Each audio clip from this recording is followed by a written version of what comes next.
session for the Q&A, and I want to thank you all the speakers for the great presentation. I think it was very informative and also very insightful. And the thing is, I was listening through all the presentations, and I felt like I have no question to ask left. It was very informative and very clear presentation. So thank you very much again for your brilliant and fantastic presentation. And I have very few questions that I'm going to ask, and but later on I think I will have the audience to ask more questions. And I want to start with a question actually regarding the word halal. What does halal means? You know, the word itself. And it seems like the word halal is actually becoming a branding name. So what is the story behind the name of halal? The main thing to remember about halal is permissible, safe to eat and consume. That in simplicity, that is what it means. But then you have with halal is called toyib, as I showed just now. Means it's healthy, it's good to consume, you know, and whatever it is that you eat is nutritious. So halal means permissible to eat. The only thing that we in halal that we cannot is porcine and alcohol. There's only two. It's not 7 or 20 or only two. Only two, right? So the rest of when we do the halal certification, like Pak Zen will tell you, that we are going to check the critical points of ensuring that the halal integrity is kept from farm to fork. That's what it means. Very simple. Please. Thank you, Mr. Moderator. So after lunch, actually, we are tired. We are sleepy. It's time to bed. I think actually, it is very interesting question. What is halal? As mentioned earlier by Bapak Haji, the halal is mentioned clearly in the Holy Quran. In Holy Quran, in Al-Baqarah 168. Allow me to read the Al-Quran in Arabic. A'udhu billahi minash shaitanir rajim. Bismillahirrahmanirrahim. Ya ayuhan nas kulu mimma fil ardi halalan thayyiban. Halalan thayyiban. So halal is mentioned very clear in Al-Baqarah, in verses Al-Baqarah 168. So in that Al-Quran, the quote say, Ya ayuhan nas. This is for all the people in the world, not for Muslim only, but Ya ayuhan nas. Nas, it's mean all the people in the world. Thank you. I also heard that halal actually connected with the word haram, if it's correct, but I don't know. Opposite of the halal is haram. So, what is the difference when you say halal versus hasab? You know, HACCP. So it looks like it's in one way it looks like it's different standards, or is it the same, or it's a technology? HACCP is part of the protocol where companies must adhere to in terms of how it produces or manufactures the product. So it's a Western standard that ensures that any country who wants to export to any part of the world, like Saudi, they want HACCP. No HACCP, no way. Now HACCP it goes down even to the layout of the whole factory, right? So I say has said, if you want to go halal, only 3 more elements. And you can have halal because halal protocol is actually adherence to HACCP. Or put it this way, HACCP is adherence to halal. Because HACCP is only 100 years old or 50 years old. Halal is, I keep saying, is 1,000 over years old. Now, I think the 3 is halal executive. I forgot the other 2, but only 3 protocols. You must make sure that the system is strict towards halal. You must have a halal executive to ensure that the halal integrity is 24/7. All right? And it was good that Pak Zain mentioned, we now even have IT, artificial intelligence, monitoring on those things. Then you have KIT, with his traceability, So it's actually, in short, it actually it's 3 more additional protocols, and you have halal. So it's very similar. That's it. That sounds very easy. Okay, so we were talking about the presentation. The market for the halal industry is 3 trillion USD, which looks tremendous. It's a big market.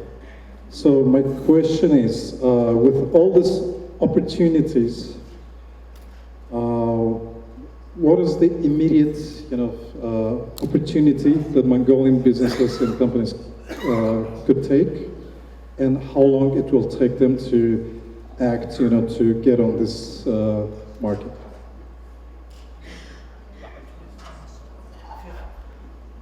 USD 3 trillion now. Now, USD 5 trillion in 2030. Again, only 20% of the market is met. 80% not met. So it goes to show the opportunities for Mongolia is never ending. If you talk about livestock, the secondary industries you can create from livestock are terms like tannery, cashmere, gelatin, food byproducts, and so forth, right? So, how long does it take? That's why what MHDA is doing now is very important to set up the roadmap and structure of halal. It's just not by setting up an association and okay, let's go halal.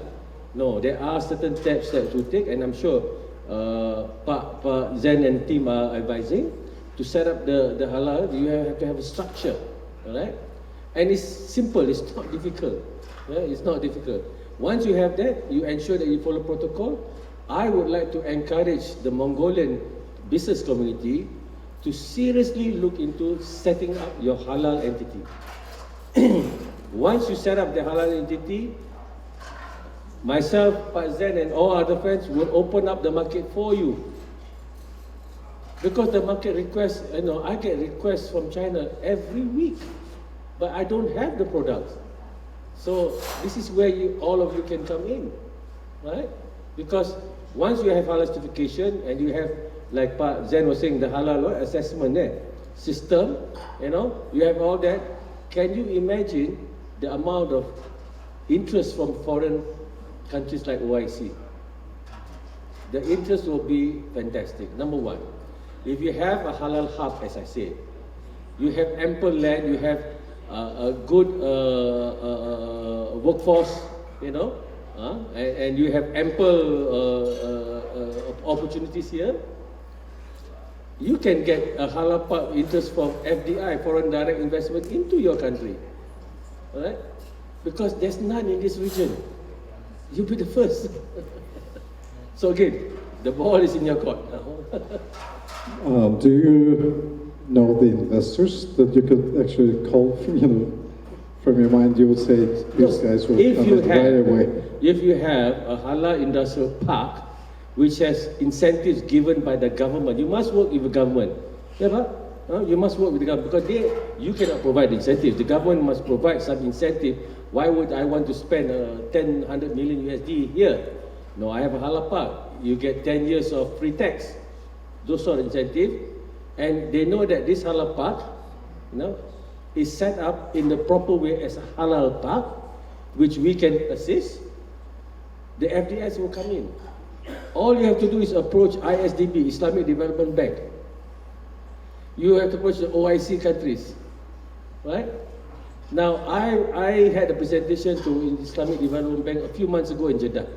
I was presenting to 47 ministers, financial ministers.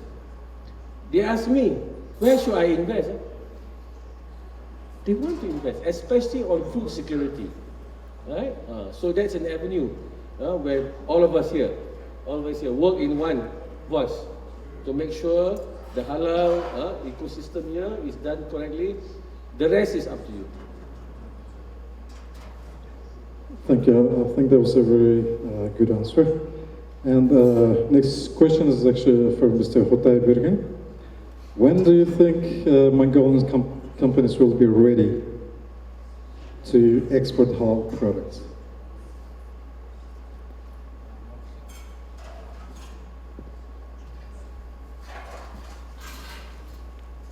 Монголд компаниуд бэлэн байна гэж хэлж байгаа. Ер нь манай Монголын компаниуд одоо ер нь бол цаг хугацааны хувьд бол нэг удаан хугацаа орохгүй гэж ерөнхийдөө танилцуулгын үеэр ярьсан байгаа тийм ээ. Тэгэхээр одоо жишээлбэл Монголын компаниуд яг одооноос бэлтгэл ажлаа хангаад халаалын бүтээгдэхүүнүүдийг экспортод гаргаж эхлэе гэхэд ер нь хэр хугацаа орох юм шиг байна гэж хэлсэн. Ойролцоогоор тэр манайхаас шүүмжлээ аваад манайхаас сургалт зохион байгуулад тухайн одоо Индонезийн стандартыг хүмүүст танилцуулаад Индонезийн стандартыг нэвтрүүлээд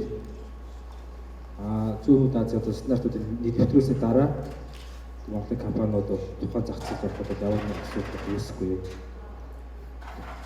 Ер нь цаг хугацааны хувьд боломж нь юу гэж харагдаж байна? Ойролцоогоор сараас 3 сарын хугацаатай байх болов гэж бодож байна. Бэлтгэл ажил хангаж дуусгаад бол бусад компаниуд хамгийн удаан. Yeah, but so the question was how long it's going to take for the companies. So from your perspective and experience, how long it will take for Mongolian companies to get on board, with the halal industry?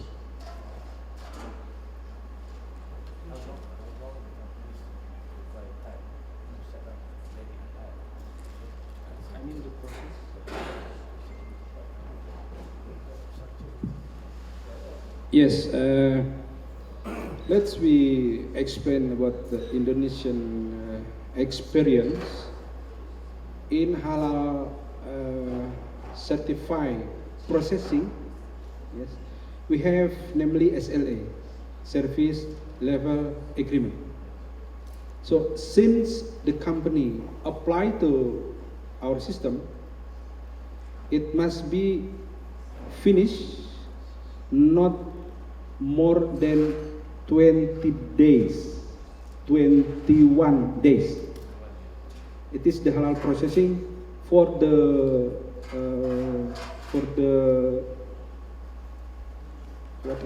large company. Yes, not more than 21 days. But for the small company, for the simple product, let's say the small, medium enterprises, the time, the duration to get halal certification, it's easier. It's more easier. Maybe it's no more than 1 week for the simple product. This is the process.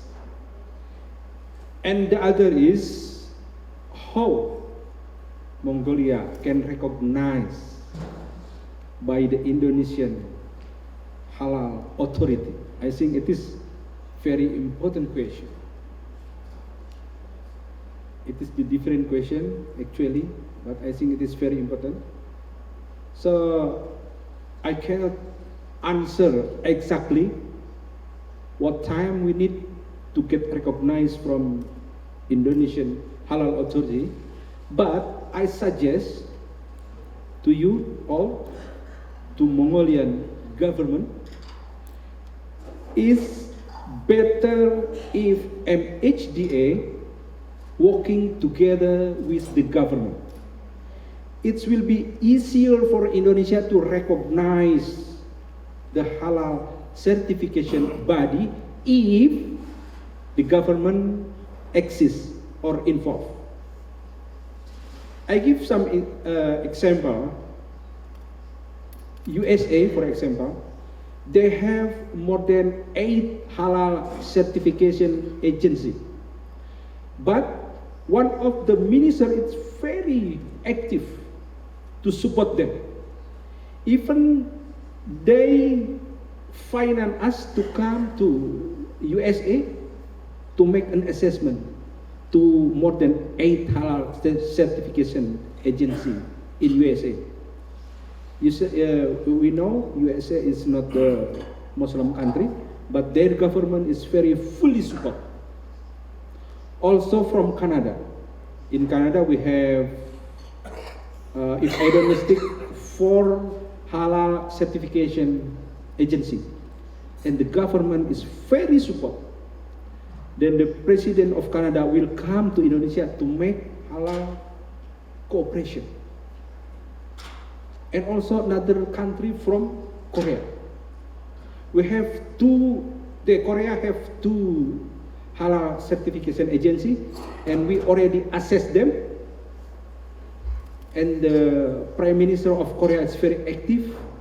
In the early September, they will come to Indonesia to have MOU with Indonesian government in halal assurance. So again, if the government of Mongolia fully support, it will be easier to get recognition from Indonesian halal authority. Thank you. And if I may add, what Bapak Zen was saying just now, it's true, even for Malaysia, if you can get the government involved, it will be so much easier. It's the only one country. The only one. Yeah. Because of the government. Yeah. And mind you, MHDA is in the process of having that framework. That framework. In that framework, in terms of the setting up the people, as just now I think there was a presentation that showed who's who in the MHDA and all the other authorities now. The other thing I want to mention is, people say when you apply halal, very difficult. Very difficult. The answer is, when you have given a certain 15 points to fill out and you did not fill all or left some blank, of course you don't qualify. A lot of people say, I've been applying. When I check, they have not even filled out their company name. They just apply under a personal name. You cannot do that. The certificate of the company's existence is not there, you know, and that the ingredients halal certificate is not there. So, but actually, if you comply to, I'm sure, even for Indonesia, if you comply with the system, which is now electronically available, within 21 working days. 21 working days, and you can get halal certified. The problem with halal certification is you did not complete the submission. So my answer to that, if you're not ready to sit for the exam, don't sit. Study first. Then after you've qualified, you go and study, and you get through. That's because it's not difficult at all. Seriously, it is not. Yeah? And as you know, Mongolia and Indonesia, you know, it's a pretty far, you know, distance in between the countries. So my question is, just in this case, you know, if Mongolian companies would be, you know, willing to export to Indonesia, what are the, you know, challenges would Mongolian companies face? Just for example, logistics. Is it going to be a problem?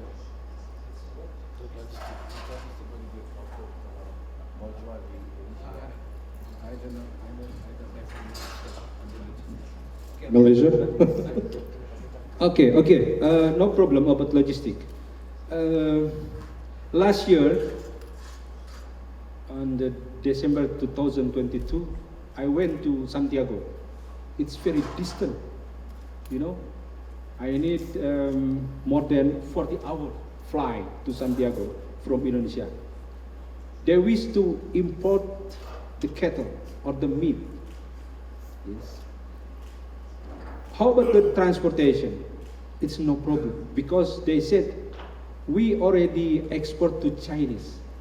If we can export to Chinese, it means that it's very possible to export to Indonesia. It is from Santiago. I think Santiago is very distant country. Mongol is not so distant, I think. So if we export in the huge number, I think the transportation will be reduced. Thank you very much. And next question will be to Mr. Keith. Okay, we've been talking about the optic spectrum encryption technology, which can be used very effectively to protect data information. At the same time, it could be used for marketing purposes as well. And it will help the products to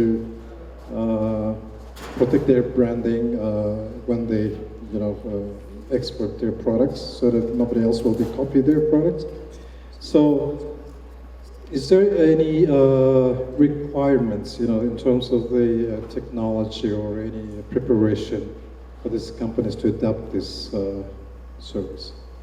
Okay, thanks a lot.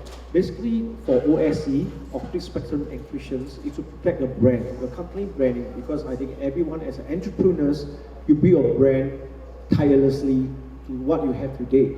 So OSE to apply to technology to your packaging or to any of your product itself is very simple. We can come up with the labels or include it in your packaging and then work together with you. The most important thing is that we must know what is your requirement from track and trace from the beginning all the way to the end, and what type of engagement you want to have with your customer, like lucky draws, feedbacks, all these stuff things, right? So it's very simple. Simple as what our two friends here have said, two speakers have said, Halal is simple to apply. OSE is the same. We work together, hand in hand. Okay, so for example, they have to have their data ready. Data ready. Yeah. And so does it mean they have to have their software programs ready, or how's it going to work? You don't need to have your program ready, because all our program can be ready for you. It's easily to be created. Okay, you just follow the flow. What you need to do is just give us your data. By giving us the data, I'm not asking you to give me all your database. We can put it as a secure database. We act as a gatekeeper for you. So from there, basically, it's the turnkey to access your database. That's all. As simple as that. That means they have to have a database, at least. If not, we can create for them. Okay. Yeah, either way. Because also some of the SME may not have it. So we need to create for you. But if for most of the big MNC, they will have the database. We can just import it from there. Thank you for the Answer your question? answer. Yeah. Also, if I would ask our speakers, what are the international, supports can be offered right away, for the Mongolian companies to actually proceed, in developing a halal product? Immediate, support.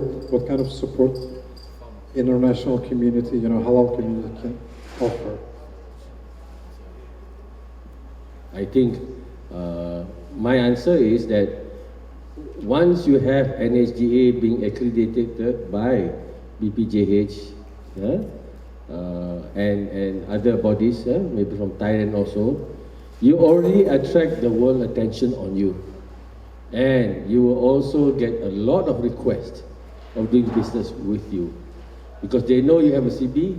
In the meantime, you then get companies here being halal certified in the meantime.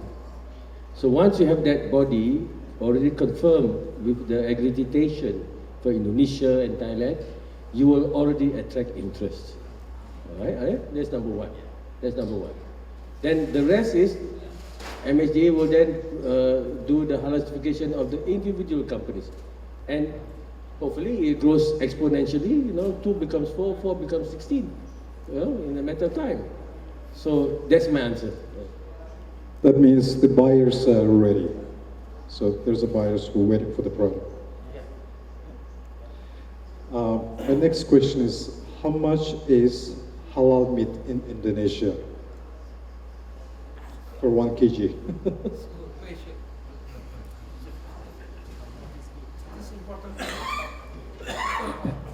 Okay, it's a good question. It's an important question. Can you imagine that the Indonesian population is more than 200 million people?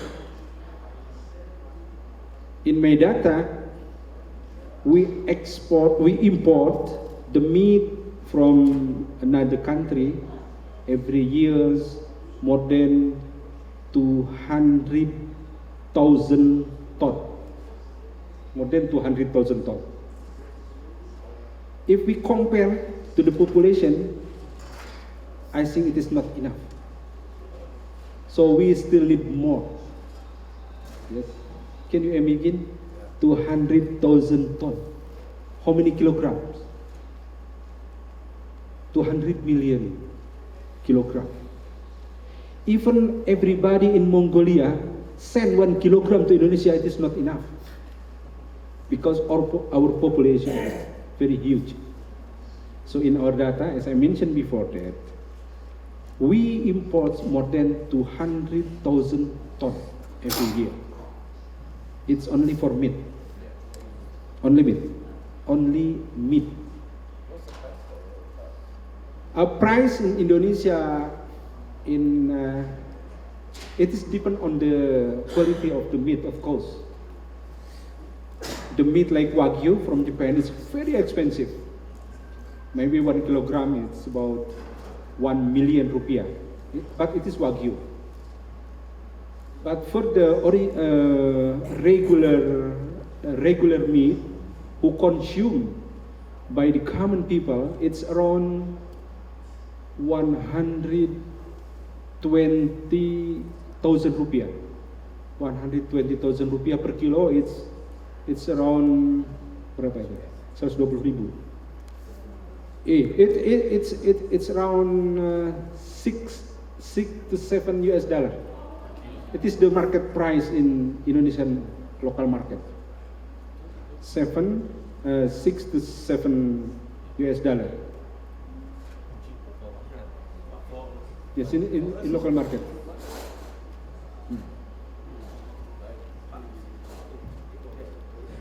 $8. Not far. For us is $10 US. Buffalo meat. Buffalo meat from one country, did not mention. But in my home, it's free of charge because my father was And if it's from Australia, it will cost about 15 to 17 US dollar per kilo. That's the price. But I know the quality of meat here, Len, is up to the level of, I know even the Japanese are very interested in your meat, isn't it? So we know that it's of higher quality. How much is the price here? Okay, I need help. How much the price is?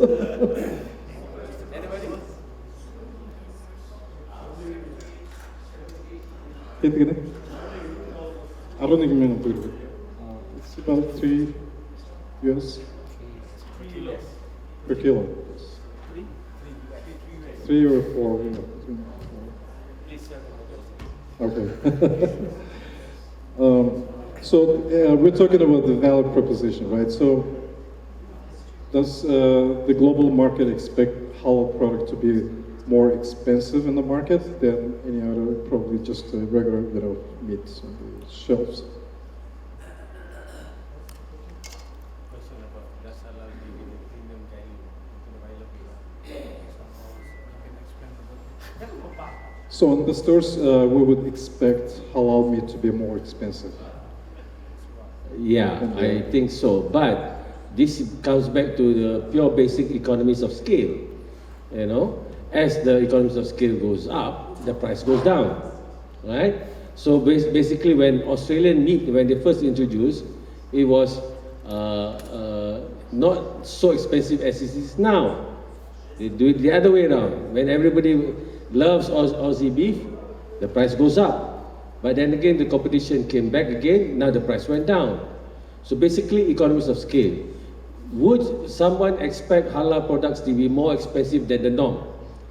That's a value proposition there, you know.